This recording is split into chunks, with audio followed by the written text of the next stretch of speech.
Hi friends, welcome to my channel. நம்ம சேனலில் இன்றைக்கி ரொம்பவே ப்ரோட்டீன் சத்து அதிகமாக இருக்கிற இட்லி தோசை மாவு இல்லாமல் ஒரு சூப்பரான மொறுன்னு தோசை ரெசிபி தாங்க எப்படி செய்கிறதுன்னு பார்க்க போகிறோம். இது பார்த்திங்கன்னா நீங்கள் இன்ஸ்டண்ட்டாக தோசை செஞ்சிடலாங்க. மாவு ஆட்டின உடனேயே இந்த தோசையை ரெடி பண்ணிடலாம். இது செய்கிறதுக்கு பார்த்திங்கன்னா 1 டம்ளர் அளவு கொண்டக்கடலை எடுத்து ஊற வச்சுருக்கிறேன். இது கூடவே ஒரு கைப்பிடி அளவு அரிசி சேர்த்துக்கோங்க. 1 டம்ளர் கொண்டக்கடலைனா ஒரு 1/4 டம்ளர் அளவு அரிசி சேர்த்துக்கோங்க. வெறுமனே கொண்டக்கடலை மட்டும் ஊற வச்சா தோசை கிறிஸ்பியாக வராது. தோசை நல்லா கிறிஸ்பியாக வர்றதுக்காக அரிசி ஒரு கைப்பிடி அளவு சேர்த்துட்டு ஒரு 4லேருந்து 5 மணி நேரம் வரைக்கும் நல்லா ஊற வச்சுக்கலாம். ஊற வச்ச அரிசியும் பருப்பையும் மிக்ஸி ஜாரில் சேர்த்துட்டு இந்த மாதிரி 2 துண்டு இஞ்சியை பொடியாக கட் பண்ணிவிட்டு சேர்த்துக்கலாம். இஞ்சி கொஞ்சம் ஜாஸ்தியாகவே போட்டுக்கோங்க.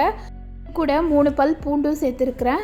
பச்சை மிளகா 2 பச்சை மிளகா, காரத்துக்காக 2 பச்சை மிளகா சேர்த்துருக்குறேன். உங்களுக்கு காரம் கொஞ்சம் ஜாஸ்தியாக வேணும்னா எக்ஸ்ட்ராவாக ஒரு மிளகா சேர்த்துக்கோங்க. 1 ஸ்பூன் அளவு தூள் பெருங்காயம் சேர்த்துக்கலாம். இதெல்லாத்தையும் சேர்த்துட்டு கொஞ்சமாக தண்ணி ஊற்றி நல்லா மையாக அரைச்சிட்டு வந்துடுங்க. ஒரு 95% அரைச்சிக்கோங்க. ரொம்ப வலுவலுன்னு அரைச்சிட்டிங்கனாலும் தோசை நல்லா வராது. பாருங்கள், மாவோட கன்சிஸ்டன்சி இந்த மாதிரி இருக்கணும். இது கூட மிக்ஸி ஜாரில் கொஞ்சமாக தண்ணி ஆட் பண்ணி அதையும் சேர்த்துக்கலாம். மாவுக்கு தேவையான அளவு உப்பு சேர்த்துக்கோங்க. இப்போ கரண்டி வச்சு கலரும் போதே பாருங்கள், மாவு நல்லா பொங்கி வர்ற மாதிரி இருக்கும். இந்த மாதிரி தான் இருக்கணும். கொண்டக்கடலையை குறைஞ்சது ஒரு 5 மணி நேரமாவது ஊற வச்சிங்கன்னா தான் நல்லா மையாக அரைப்படும். இந்த தோசை பார்த்திங்கன்னா நீங்கள் காலையில் பிரேக்ஃபாஸ்ட்டுக்கு செய்து கொடுக்கும்போது அன்றைக்கி நாள் முழுக்க தேவையான சத்து எல்லாமே இந்த தோசையிலேயே கிடச்சிருங்க. மெயினாக குழந்தைங்களுக்கும் சரி, ஆஃபீஸ் போகிறவங்களுக்கும் சரி, காலையிலேயே இந்த தோசையை செய்து கொடுங்க. அன்றைக்கி நாள் முழுக்க நல்ல எனர்ஜியாகவே இருப்பாங்க. மாவு ரெடி ஆயிடுச்சு. வாங்க இப்போ தோசை வார்க்க ஆரம்பிச்சிடலாம். கல் நல்ல சூடாக இருக்குது. இதை நான் வெங்காயம் வச்சு சீசனிங் பண்ணிக்கிறேன். எண்ணெய் கொஞ்சமாக சேர்த்துக்கோங்க. இது கூட 2 கரண்டி அளவு மாவு எடுத்து இந்த மாதிரி நல்லா ஸ்ப்ரெட் பண்ணி விட்டுக்கலாம். உங்களுக்கு தடிமனாக வேணும்னா தடிமனாக ஊற்றிக்கோங்க, தின்னாக வேணும்னா நல்லா தின்னாக ஊற்றிக்கோங்க. தோசை வாக்குறதுக்கு நல்லாவே வருங்க. நான் இந்த தோசைக்கு பார்த்திங்கன்னா எண்ணெய் எதுவுமே சேர்க்கலை. உங்களுக்கு தேவைன்னா நீங்கள் எண்ணெயோ நெய்யோ சேர்த்துக்கலாம். எண்ணெய் சேர்க்கலைன்னா தோசை நம்ம நார்மலாக சுடுற கொஞ்சம் சாஃப்டான தோசையாக வரும்.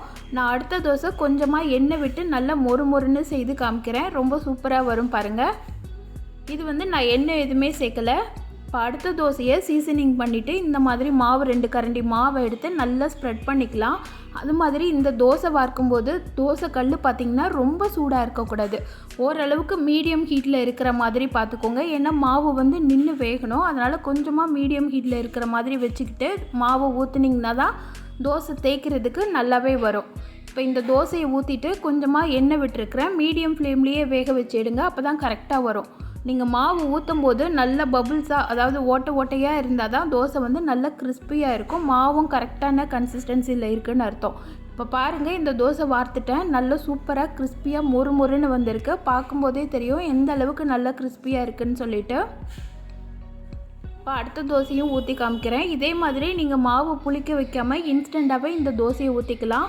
நான் கொஞ்சம் வயசானவங்களுக்கெலாம் சேர்த்து செய்கிறதுனால மாவை கொஞ்சமாக புளிக்க வச்சுருக்கிறேன். காலையில் அரைச்ச மாவை நைட்டு தோசை வார்க்கிறதுக்கு ஒரு 4 மணி நேரம் பக்கம் வெளியில் வச்சுருந்தேன். மாவு பார்த்திங்கன்னா நல்லாவே புளிச்சு வந்துருச்சு.